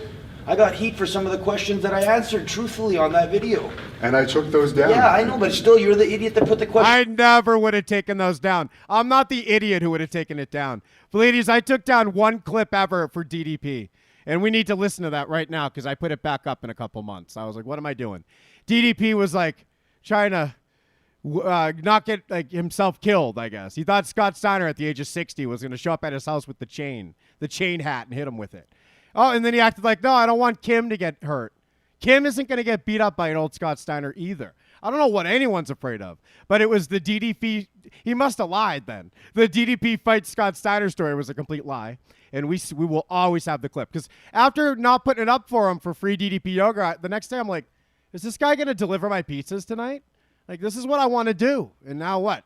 For some fucking dickhead who does yoga, I'm taking clips down. This guy, I had to spend hours editing the interview because he doesn't shut the fuck up. You ask him one question. It was apparently a loaded question. He's telling me about Arthur again. Did Arthur die? What, did we suck his soul away to make DDP yoga successful and then forget him? Anyways, back to our friend Teddy Hart doing some classic Scampoli shit right here. You're the first guy to do an interview with me out of jail and ask me every question in the world. I got heat for some of the questions that I answered truthfully. You would have taken it down. You're a tool. No, I probably would have taken everything down, and then I would have picked Teddy up from the airport. Like, I'm not this Hannibal guy at all. And by Kevin, I know that you're a big jacket guy. This leather jacket this guy's a great heel. I fucking hate this guy. Like, jacket alone. I can't stand it. I don't know what it is about this leather jacket hat combination, hand in the jean pocket. He thinks he's Eric Bischoff, and he's not. Hannibal is one of those guys who talks about how he's a wrestler. Isn't it great how, like, if you get conned out of $2,000, you're a wrestler? I gave a bunch of money to someone and never did a match you saw. I'm a wrestler. On that video. And I took those down. I spent 6 weeks in a gym. Yeah, I know, but still. The only 6 weeks I've ever spent in a gym. I'm a wrestler. You're the idiot that put the questions on there. You're the guy that set me up again. You set me up. I'm usually super easy going. I'm trying to restart my comeback. You're lucky tomorrow's Harry. You got Harry in there as an excuse, dude. What are you gonna do? Oh, jacket came off. Fleeties, your boy Hannibal pulled off the jacket you hate. All right, and then what are you gonna do? Now it's fake. Now it's usually fake. super easy going. I'm trying to restart my comeback. You're lucky tomorrow's Harry. Just you got Harry in there as an excuse, dude. What are you gonna do? Nothing. Oh, he shoved him! What the fuck? What a turn! This guy never even like makes a quick movement, or he'll never do a Gilmore Girls speech rhythm. He'll just talk so fucking slow. But he's pissed. He shoved him, Bleedies. Who shoved first? Because from my angle, it looked like Hannibal went first. Hannibal went first. That's unbelievable to me. Like, you have Teddy Hart, who is the one, like, if you're a person who's not really familiar with either one of these guys, you could see Teddy Hart as the aggressor. So whenever anyone's the aggressor, it's automatically like, this guy's a fucking asshole. But the other guy who you're supposed to, like, maybe have sympathy for, who we didn't have sympathy for, went first. And he really sped up. Like, it almost came out of nowhere. Do you think he's showrunner now? You're ruining my event. This is not going the way I planned. So is that him like trying to like blow up and Teddy Hart ruined it? Or is it a work? I think it's this seems real to me just because a lot of the dialogue seems realistic and not so much like I know that he brought up, you got Davey tomorrow, but he should, like, if he would have said like, you know what, Teddy, we're going to settle this tomorrow, brother. Well, if he would have said brother, I would be like, this is a work. Well, and I think it's a tag match they're both in. So how could it not be a work? All right, here's the shove. Fucking ruined my show. It's my most important episode ever. This is my house. This is my fucking window over here with my fucking blinds. And I set up these banners and I invited everyone over. Punk me now with your I made meatloaf. Tomato sauce. Just sweet at the courtyard. Hannibal TV. I love Hannibal. You raped my sister. You want to be with your little tiger on your shirt? Yeah, the tiger. Oh, he's still getting tough. Philadelphia is the biggest shithole I've ever seen. Hold on. I gotta shut the fuck up. We gotta hear his shit talk. And we gotta watch this match now. It better be on YouTube. Tiger on your shirt. The tiger. Tiger. Living in Philadelphia. Philadelphia is the biggest shithole I've ever seen. It's a dump. And you are come on. Wake up. Come on. Just warn me. No. Renee, get him out of here. Hey, look at this. It ends with Teddy Hart alone on the stage. And the other guy calling Philadelphia a fucking shithole. He ruined my show. He brought Philadelphia here. And he hates Philadelphia. What the fuck kind of finish was that? Yeah, that was odd to just take a shot at Philly like that. Are they all from Canada, by the way? Because even the way Hannibal would say sorry, or I think he said sorry, or tomorrow. One of the words he said was Canadian. So I was wondering, like, if that was Rene Dupree, which it isn't. I was like, are these all Canadian dudes hanging around? I don't understand. But yeah, this was a really interesting bit of television. Where's Jacques Rougeau, Bleedies? Did you watch Dynamite Kid yet? Did you watch China yet? You don't watch any Vice stuff, do you? I have watched all of the Dark Sides, but I have not yet seen Grizzly Smith or Dynamite Kid. The China one, I'm probably going to watch that tonight because it is fascinating. I bought it. You own it? You bought it? I bought it. At $3, Bleedies. I was the 21st thumbs up. I was in like the top 25. It just seemed like everyone really, that kind of went viral, I felt. Like there were people that aren't really wrestling fans that just wanted to celebrate. It's better than all the Dark Sides. It's darker than all the Dark Sides. I just got the sense it would have been disrespectful to make a Dark Side about her, considering we still think of her as a Hall of Famer and she's not a Dynamite Kid. She's a success story. Like but you see how she's not. They have the reconstruction of China footage and they have the old. Bleedies, I talked about it 2 days ago. I'm going to start crying. All right, let's find out what your boy, you must see that China thing, Bleedies. I'll give you my login. But let's see what your boy Hannibal yelled at the end. I didn't hear it. I've ever seen. It's a dump, and you are dead. Oh, you are fucking dead tomorrow. Yeah, okay, that's. It might be for the match. Damn it. Let's watch it one more time. All right, so Bleedies, back to the nightmare card. God damn it, Teddy Hart. How do we get him in there? We're at the Hart House. Comes out. We cut to the Hart House sign, Bleedies. And then we have Natty versus her sister in a bar fight because they remodeled the dungeon after Stu died to something a lot more useful to their family, specifically Brett. He needs it. His brain is still bruised. And Bleedies, this is our second cinematic match of the night and our second cinematic match in a row on this Nightmare card. Because, I'm sorry. We had a cinematic promo with Piper Niven. So It's our second cinematic thing that happened. But this has much less production, Bleedies. Because cinematic here doesn't mean new angles, added music. It means it's the laptop camera that Natty and her sister get naked on and wrestle on. Ilaveo Urizo says, Rizzo, stop being an N-word. I'm sorry, I'm not big and firm enough. I am the agent for this bar fight, Bleedies, at the Heart Dungeon. And every spot they already did. You can go watch this this whole match on YouTube. Natty and her sister putting each other in sharpshooters. And their dresses are falling off. Nipples are popping out. Natty pops a leg in the air. Her labia majora is hanging out. Like, this whole thing is going to be exactly what we already saw. And it's going to be the greatest 7 minutes of your life. Yeah, I guess I kind of forgot about her and her sister, who also has some pretty impressive yabos. So if this is the battle of the yabos, we have sister versus sister, time to settle this sibling rivalry. Absolutely. Get that Colton Fenner, get that camera there, and we're going to have ourselves a great matchup, cinematic style on Tout. Natty puts her sister over, but we all win, Bleedies. They both tapped, but the rules were weird for this dungeon match. It's not tapping. It's not very American. They have Canadian finishes. Bleedies, then we get a 90-second Cesaro promo. He fits in 3 ahs and 8 real words. Then we see the Raw Underground door. And guess who's standing guard? Please tell me Amos has resumed his awesome role as the guy who stands at the door and has like a few words to say to Shane, like, oh no, he's not here tonight. Homas is standing guard at the Raw Underground door. Tony Khan approaches. No coffees in hand. Will he get in? Only drinks have gotten in the past. Tony Khan, as he gets closer, Homas steps in front.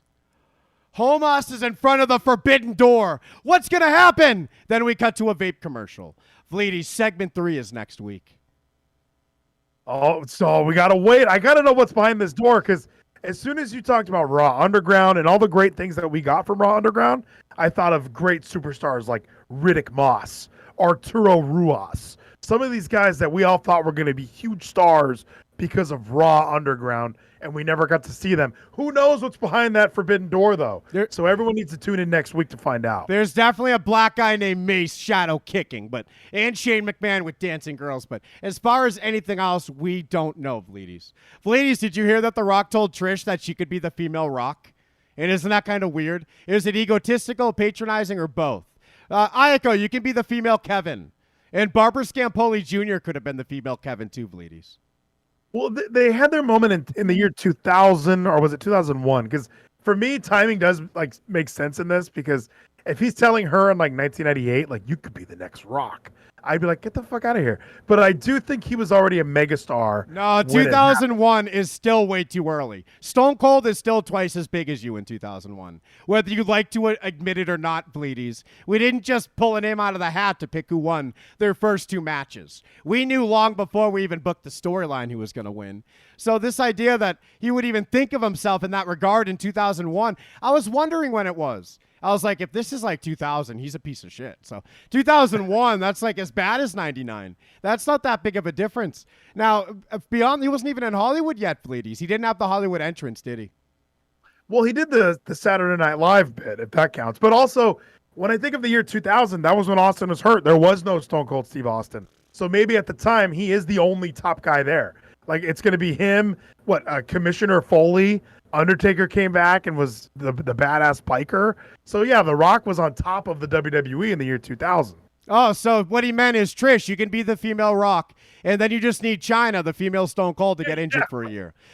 She didn't elaborate. I would have sent Trish a trash bag with her name on it, and there would have been no Rock gear in it. She is not a female Rock. Rock could be the female Rock today. That might be a shortcut to president in 2024. Yeah, it's interesting that everyone thinks he's going to be a great president. Meanwhile, we watched him turn his back on Mick Foley and all of us to win that championship. We know he's a piece of shit at heart. Let's stop pretending he's a good guy. All right? We've watched him try and kill people in the ring. There's no reason to vote for this guy. But I thought that was weird because I saw it trend. I guess Trish kind of recanted. She kind of was telling that story somewhere. And yeah, I mean, it makes sense, but it does seem like a weird moment in time. Like, you Rock. Maybe he was just trying to get a kiss. Ladies, are you ready for Seth Rollins versus Edge? Battle of the Blobs. These two fat fucks. Hold on, Edge. Fat Gino. Edge, not you, Gino. Actually, Edge just got in shape. So Edge, he's gritty now. He has abs now. But just in time for Seth Rollins to get fat like Edge used to be. Have you seen what a fat fuck Edge is? Seth Rollins is? Looks like Piper Niven. Seth is always like, honestly, and this is me serious, he's always like 3 weeks away from having a six-pack again. I don't know what he does. I know he's got his coffee shop. I know he does a lot of CrossFit, but he can get it. He can get it back. I still think he looks great. But Seth versus Edge is apparently on the card for SummerSlam. I think that's what I read. I love it. What do you think, Felides? This is basically Shawn Michaels versus Edge, the match we never actually got. Seth is our Shawn Michaels right now, and that's why he has Shawn Michaels' body. You retard, Corey. Remember Macho Punk? Forget him. I never brought him up. So, Bleedies, is this your match? Who else could Edge beat? How about Randy Orton one more time? Oh, that would be awesome. Can you imagine Edge and Randy one more time? No, I kind of thought, now Seth is a good choice because obviously the characters work out already. Seth is clearly one of the top heels. Edge is always going to be a top babyface until, if he ever decides to come back and really play that rated R superstar heel role again, he can do it. But he's at that stage in his career where he's old and we're going to cheer for him anyway, so he might as well be a baby. And I thought maybe him and Drew was where they were going. Now that Drew's out of the title picture, we might finally get that match. Edge was God, when I was booking WrestleMania, that was the match that I thought they were going to go for. So I kind of thought, hey, they're getting Drew away from the title. Let's put him in with someone else. But it makes sense. I love the idea of Edge and Seth because of that, like what you're saying. It is almost like a Shawn Michaels Edge Royal Rumble 05 style match.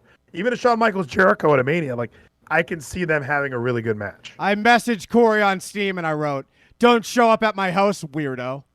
And I blocked him and unfriended him because on Steam you have to do 2 actions. Blocking doesn't automatically unfriend. Corey removed Ayako from his shitty South Park Discord server that he only made because we watched South Park in Tyler's Twitch. And then for some reason, Corey had a Discord with 6 people in it. He invited everyone and forced us in. And I think went up to 11 overnight. And then he just kept inviting. And finally, he rebranded it South Park because maybe that'll get people to be my friend. I fucking left it the day it got called South Park. And it had 13 the day I left. It was building. And then its growth went backwards. And Ayako was still in it. She got removed yesterday. Or it was finally deleted. So if he's disassociating, just stay away from my house, weirdo. Yeah, he went from trying to be your best friend, really, and then it just didn't go. It went south real quick, went South Park real quick. So, you know what? And it gets to a point, there's so many Discords out there, and, you got to pick the 2 best ones, the Vleeties and the Kevin Discord. Those are the ones. Whole fucking show, and when Vleeties comes back, you're going to want to be in that Discord. I'm so ready for Tyler Spita says, wow, I thought he deleted it 2 weeks ago. I was removed. You got removed early. I'm so ready for Seth Rollins versus Edge, Thailand Bleedies. Battle of the Blobs. I'm just happy it's not Cesaro versus Edge. And that means if Seth faces Cesaro again, he'll have to beat him. He already beat him last time. That was the best roll-up. What did you think of Hell in a Cell as a whole, Bleedies? Nothing is really worth breaking down about this event. It's not exactly WrestleMania Backlash. But we got the 2 best roll-ups of our lives as we got to see Drew McIntyre not become champion. And Seth Rollins, wait, there might have been another roll-up. And Seth Rollins defeats Cesaro.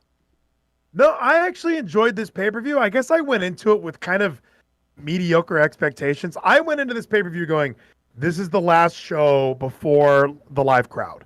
So it just felt, and obviously this was supposed to be, the Money in the Bank show was supposed to be here, but they moved it back to July so they could have a crowd for it.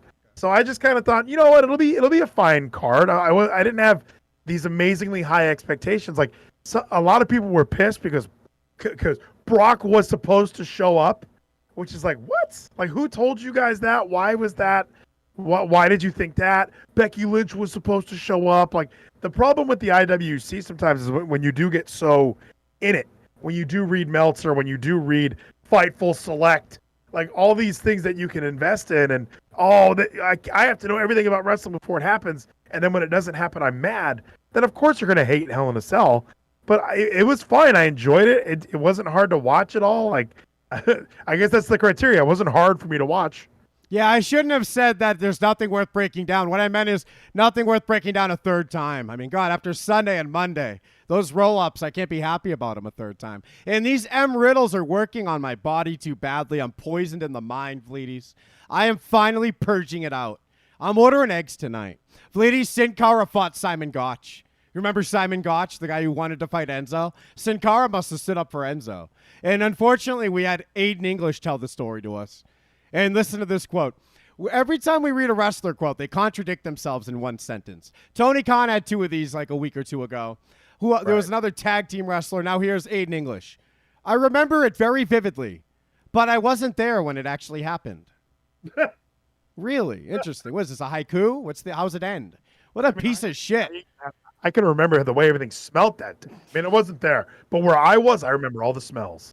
I remember it very vividly, but I wasn't there. I hate wrestlers. Remember when we were kids and we thought they were adults? Then we became adults and they're all fucking retarded mongoloid kids who don't know how to talk. Do you need is like that whole PR training stuff? Is that just so you don't sound retarded? It's the same as the NFL or baseball. Like when you are a kid and you play football or you play baseball or you're in wrestling, and then when you're 24 and you're in football or you're playing baseball or you're wrestling, you never have like that, oh yeah, so I was working at Papa John's for 6 months. Like you don't have these real life experiences that you don't do when you're younger. So he is doing the same thing that he was doing when he was, 18. They're doing that same thing.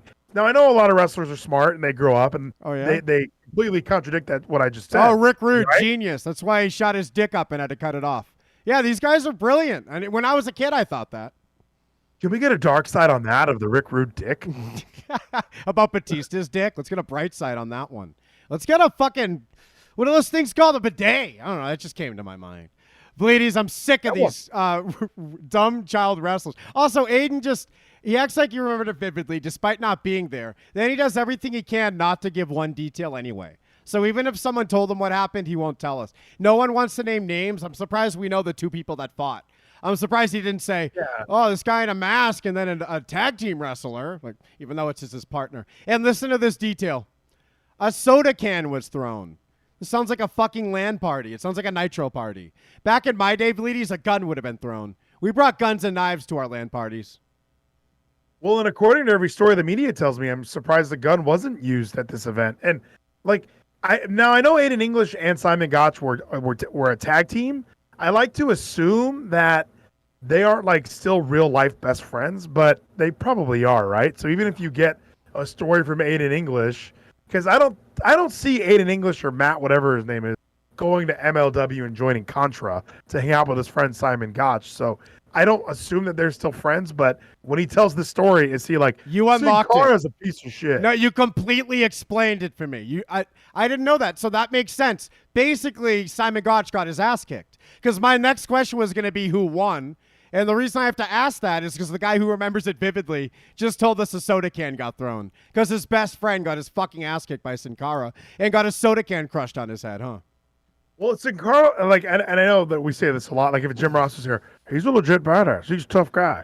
And I do believe Sin Cara is a tough guy from the barrio, from Mexico. He knows Andrade. He knows all the origin stories. I heard him on whatever podcast that was, probably my cousin, Chris Van Vliet. And like, I know that Sin Cara Hunico is a tough guy. So when I hear a story about him and Simon Gotch are in an altercation, I'm like, oh my gosh. Like, what did Simon Gotch do now? Simon Gotch talks like he's really smart, but that doesn't make me believe he's like a really good fighter. Whenever you watch The Ultimate Fighter, these guys who like read books all the time and go to Harvard are usually the guys who lose their fight. Remember War Machine, Bleedies? You're going to see the crime doc about him beating up that sexy porn star. Oh, is that out? Is that on the dark side of the ring? No, it's up on that.